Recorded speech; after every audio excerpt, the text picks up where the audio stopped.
It's time to see the biggest mammals on the planet. We'll take you up close. And if you're looking for a fresh and healthy choice for lunch, we have a new restaurant for you. And Congressman Ted Lieu spends time talking to residents in our community.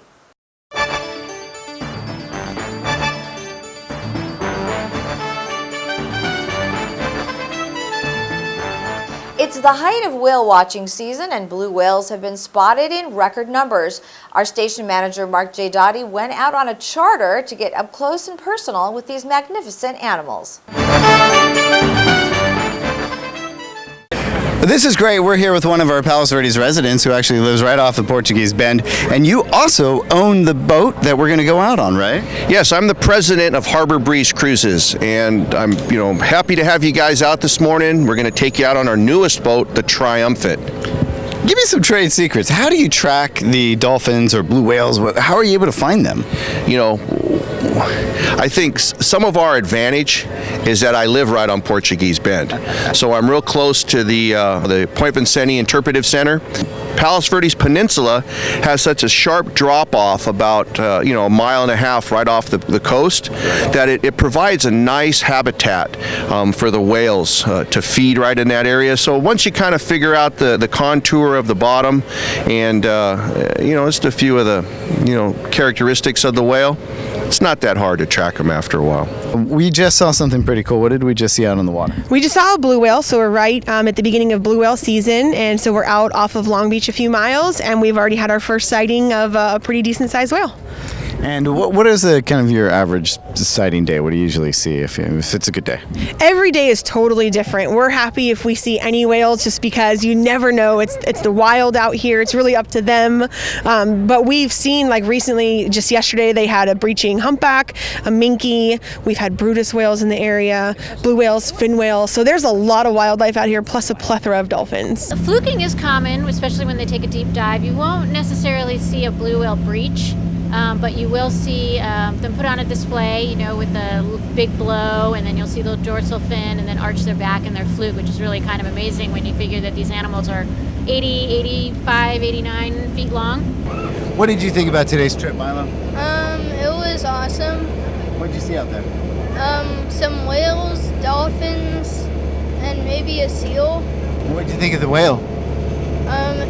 It was pretty cool and it was big. Jake, what did you think of today's trip? It was really cool, better than the other whale watching trips we've gone on. Oh, really? Oh, where else have you gone? Dana Point. Yeah, Dana Point and mainly Dana Point. And so you got to see, did you see whales on those other trips too? Yeah, but none as close as this one. Well, yeah, you were right on top of that blue whale, huh? How big do you think this one was? Bigger than the boat. What did you just see out on the water? I saw a blue whale that was amazing. Wow. He almost actually did the tail up.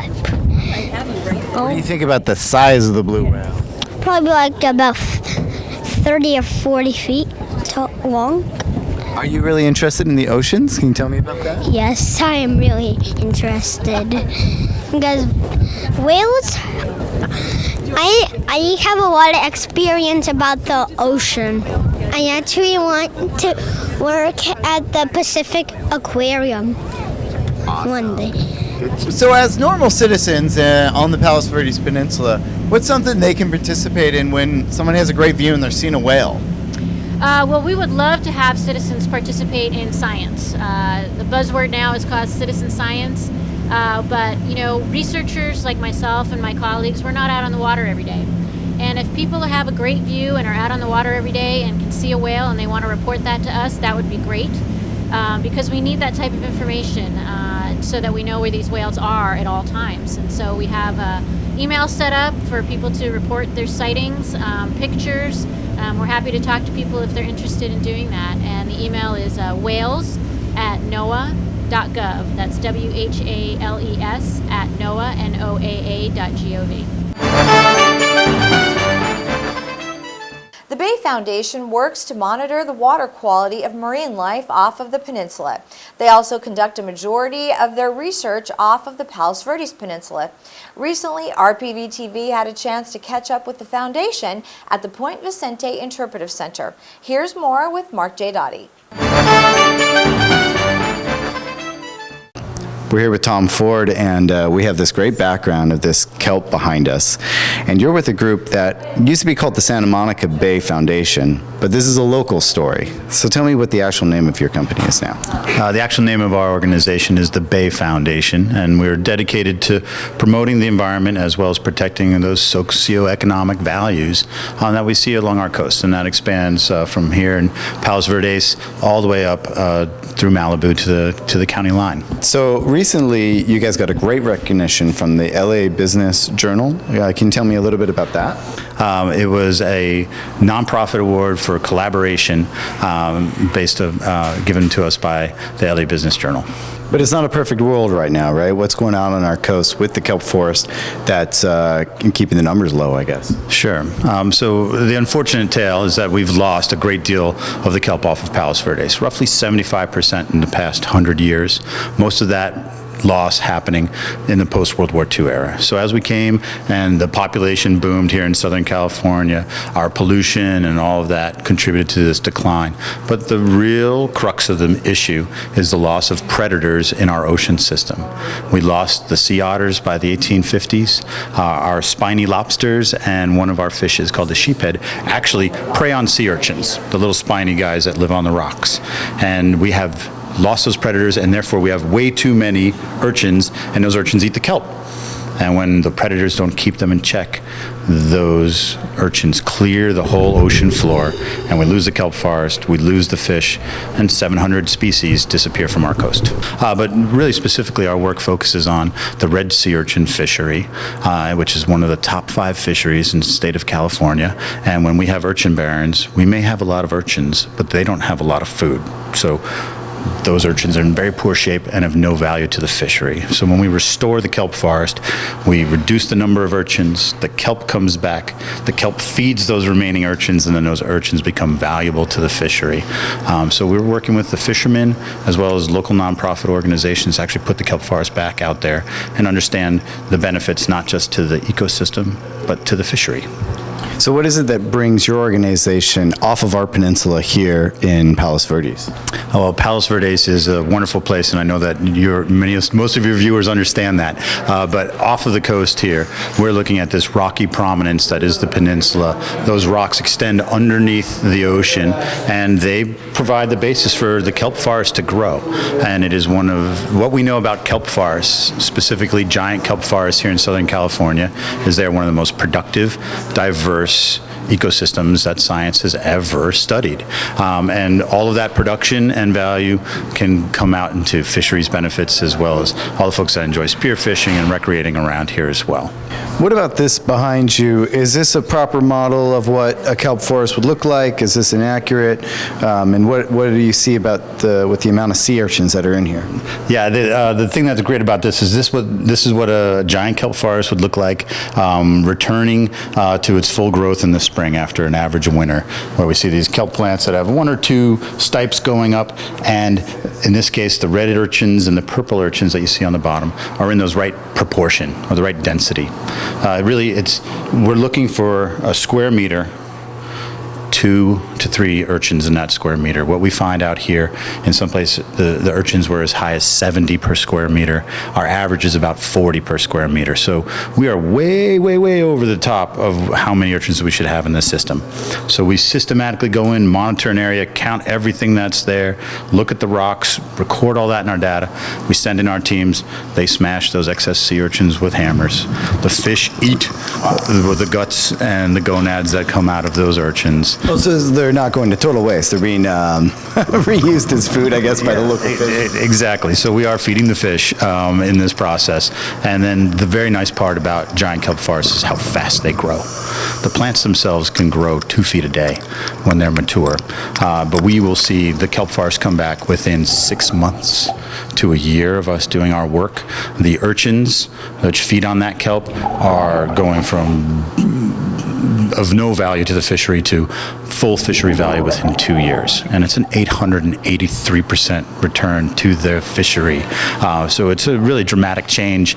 It is as much about us doing our work and being smart as it is just the way the kelp forest functions as a natural ecosystem. And we are out there 2-3 days a week. So it's a very intensive effort to do this work. We're looking at 150 acres to restore.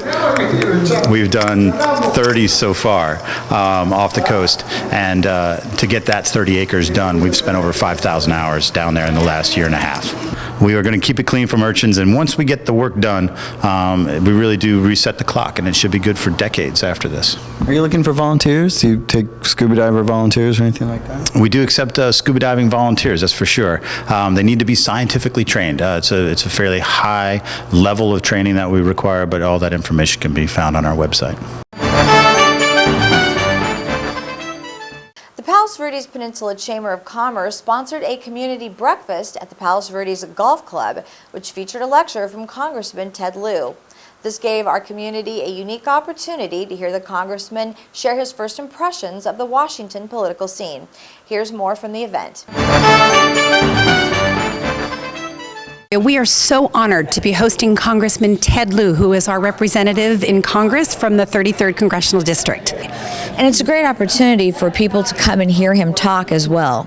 Absolutely, absolutely, because whether it's from retaining jobs here in the South Bay, immigration, national security issues, the environment, education, very important issues, healthcare that are being decided in Washington, D.C. that impact our lives of our residents and our businesses. Well, I think it's really important, especially because this peninsula, I think as all of us have seen, more and more has become a regional attraction, a regional place to be, and so I think in being engaged with the congressperson is the only way to go. We can't just deal with our issues locally. They're large regional issues. I think the congressman more and more will be engaged and involved in what goes on here in the peninsula, both environmentally, economically, and otherwise. And so I think it's great that everyone's here.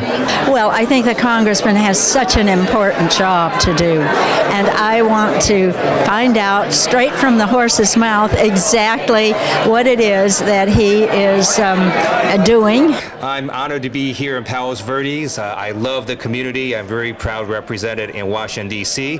And I'll be talking today about the economy, how we can continue growing our economy, because I believe that's critical for our region. And we had a chance to talk to some of the residents that are here to hear you speak. They're very involved here in this community. Yes, it's a fabulous community. It's a fabulous district. The voters are very engaged, and it's wonderful to be able to engage with the constituents and hear what's on people's minds. And when we come back, the PV Arts Center brings us fashion and food. You'll find out more after the break.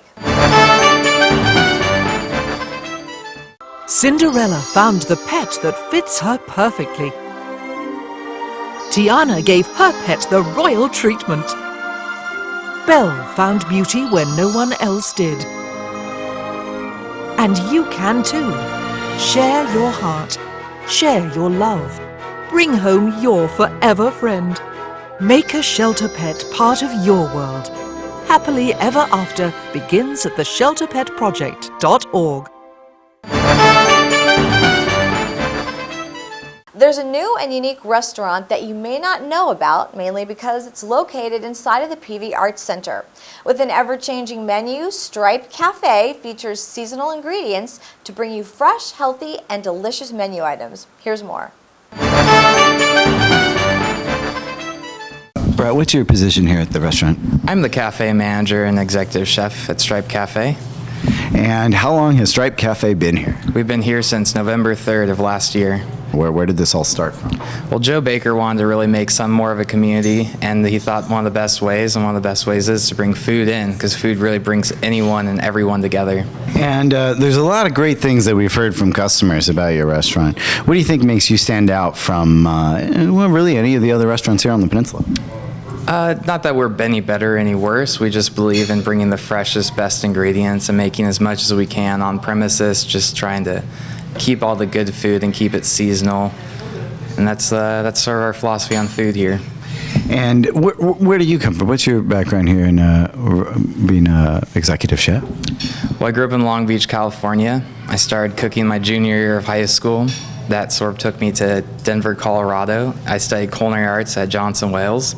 After that, I kept going to school for my Bachelor of Science in Nutrition. And after that, my feet sort of took me all over the world, Italy, Croatia, South America, just to cook and work and travel and see different things. Wow, that's great. So you're bringing a world taste to PV. Yeah. Well, I mean, LA is one of the most international cities in the world. You're going to see people from all over, so I think it fits really well to try and bring different flavors and influences here together. Well, today I have the open-faced vegetable tartine sandwich, and it's really, really great. And how many times have you come here before, roughly? Oh, since it opened, I've probably been here about a dozen times at least, both for his lunches, and then my husband and I came for his pop-up dinners. We also enjoyed the baked goods in the mornings. And what do you like about the restaurant? What brings you back? Well, I think that Brett is an extremely, innovative young chef, but more than that, you just look at it. At first, when I first walked in here, I thought it was only a coffee bar and something to help out the Arts Center, but this is a real asset to the Arts Center, the fact that it's done by a famous artist here for Stripes Cafe. It's a great concept, fantastic food, and a great price point. Today I'm having the grilled cheese and jam sandwich, and I got bacon added to it, and I have a side of the house-made fry and a side of house-made chips. Very good. And what do you think about your food so far? I think it's very good. I really like how he used a pear to make a good contrast with the overall saltiness of the bacon and the cheese and sourdough. And have you had some other favorites that you have here at the restaurant? Personally, I really like the hamburger here. It was probably the first one I've had. So it was the first one I had, so it kind of holds a special place in my heart. And would you suggest other kids your age come and try the place out? Yeah, they have a kids menu. It's relatively simple, and also if you're just like a bit older, I think they also have a good menu if you don't really want that kid stuff. Tell me about what food you just had. Okay, I had the turkey sandwich. It was unlike any turkey sandwich I've ever had, on a wonderful wheat bread with garbanzo bean marinated salad. For dessert, we had the lavender-infused cake, which is just fabulous.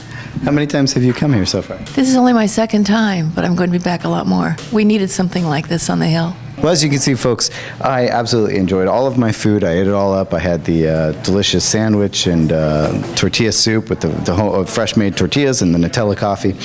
Absolutely delicious. I would recommend you come down here and then take a stroll through the PV Arts Center. Back to you, Maria. Stripe Cafe is open for lunch Monday through Saturday. And the PV Arts Center gave some local fashion students the thrill of their young careers as they had an opportunity to see their designs walking down the runway. Here's more with Mark J. Dottie. Well, we're back here at the PV Arts Center at the Introduction to Fashion Design class. It's a really great class, and their graduation is a fashion show, which we're going to check out in just a minute. But first, we're going to talk to the instructor. This is my third summer at Palos Verdes at the Art Center, and third summer. Do you feel like you've got a growing interest in the class? Has it had a good momentum? Yeah, it's growing, slowly but surely, and we're having students coming back to watch the work of the students from past years coming back to watch the work of the new students. What keeps you coming back? I just love it here. It's so pretty. Everybody is very friendly, and the students are excited to be here and happy to learn and make clothes, and it's a really fun experience for me. I really like it. So walk me through what they learn in the class, kind of some of the structure, and then how the class ends. Sure. So it's a 2-week workshop. The first week is mostly about designing. So the students work on various projects. They design their collection. They design clothes. We talk about fashion history. We watch fashion documentaries.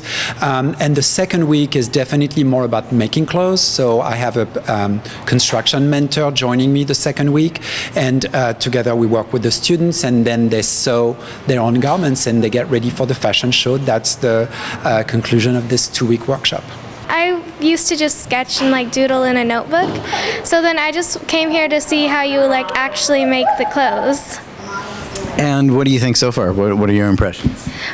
I really like this class. It's fun, and it's actually, you learn a lot because we learn about fashion history and different influences. Like for this one, it was like a 1970s inspired punk project. Yeah, I see the Dead Kennedys and Dream Theater, Nirvana, and some rock and roll stuff on the wall there, Metallica. Yeah. So it's basically like something that is inspired by back then, but people today would still wear. And this is all pre-design, where you're actually sewing and putting the garments together. Now you've actually put a garment together that we have here. What is this? It's just like a black lace skirt. I liked it because it was really open and interesting. I was originally going to put like a different piece, bright green under it to make it pop, but my teacher suggested I should make two pieces, and I found it better looking when it was just the lace. My mom is really interested in fashion, so I get a lot of inspiration from her, and we always like to go shopping together. And on Instagram, I'm always following like the different brands and designers, so it's really exciting to see those pictures during the fashion weeks. So that kind of what inspires me to design and stuff like, yeah. Well, so let's touch on some of your designs here. So this is your first part of the class, right? You picked out some items. Or can you describe what you have behind you? So this was inspired by the 70s decade, and I did more of a boyish look and like into the motorcycle, and also inspired by Patti Smith. So there's a picture of Patti, and then I have my different designs here and the fabrics and some pictures to go along with it.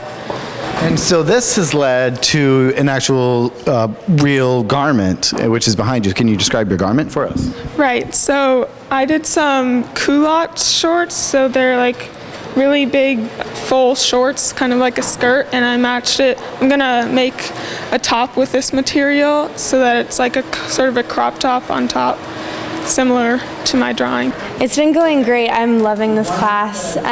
You learn so much in this class. The first week you learn a lot about how to draw on the fashion history of all the stages of fashion to the 1800s to current, and then like future, we kind of like talk about like what's going to happen next year, what's going to happen. You have a very interesting fabric there and a cool color choice. Yeah. Feels kind of Hawaiian. Where did you find that fabric? I found it on the table over there, and I wanted to go for the kind of look of, well, my style is more dark and black, but I wanted to mix a bright color and a cool texture of fabric with a more dark top. So color on the bottom and then darker on the top. So your outfit will have a black top, and then this is the skirt, is that right? Yeah, and I'm trying to go for like the high-waisted, more, I don't know, old-fashioned look, if you will. But yeah, just something like that. Not anything like my usual style. So the fashionistas here at the PV Art Center worked on a new look for me. What do you think back there at the studio? There are so many beautiful parks in our community, and we have sent John Clayton to check them all out. Today we visit Ryan Park. One of the many joys of living in this wonderful place called Rancho Palos Verdes is the number of parks that we have. We have big parks, little parks, and some parks in between. And today we're in a really, really big park, and we're talking with Nancy Silva, Recreation Park Supervisor. So Nancy, tell us a little bit about this park. So Ryan Park actually was a LA County park. It was built in 1969, and the city was not even incorporated then. And then around about 1995, the park was dedicated and named after a former mayor, councilman, Robert Ryan. So we have a baseball diamond, and look at the view from that baseball diamond. Pretty spectacular. We don't have any official soccer field, but we do have a big grass area. We do have some kids sports that do make use of that area too, which is great. I think one of the things about these parks is parking, and I know that there used to be, and I guess there still is, a handicap parking area here. Yes, there is handicap parking, and recently the city did a really nice renovation, really, of an improvement project. They have connected now the upper parking lot to that lower handicap area, and so if you're handicapped, you can just drive in right at the top, come on down to the bottom and find parking there, and then you can kind of shoot out the bottom back onto Hawthorne. I think one of the, again, many wonderful things about this park is, as our viewers can see, we're sitting, I don't know whether this is a boat or a ship or just a huge playground area, but there's a lot of really neat things for kids to climb on, go through, and all that other good stuff. We've actually got 2 ships, so it's a great place if you want to have a kids like pirate party or something like that. Bring them on down. I see this as such a big place, and I guess this is also a wonderful place for picnics and all on Saturdays and Sundays. Yes, this park is heavily used for outside picnic groups, local families, what have you.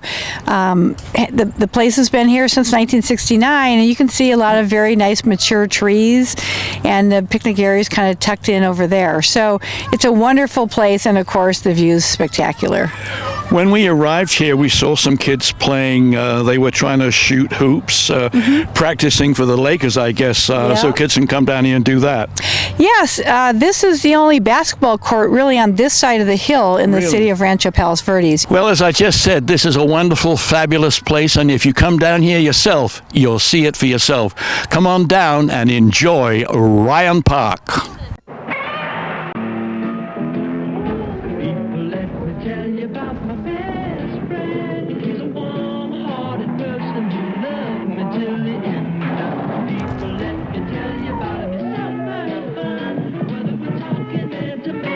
You don't need to be bigger than life to be a good dad. You just need to spend time with your kids.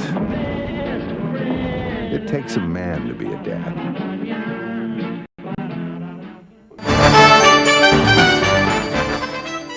And finally, August 21st is National Seniors Day. Across the country, events and activities are held to recognize seniors who have made a significant contribution to their community. And in an effort to recognize seniors in our community, we challenge you to nominate a senior we can interview for National Seniors Day. Please send us an email at rpvtv@rpv.com and tell us about a senior. We'll show their interview on an upcoming episode of Peninsula Beat. And that will do it for us. From everyone here at RPV TV, make it a great day.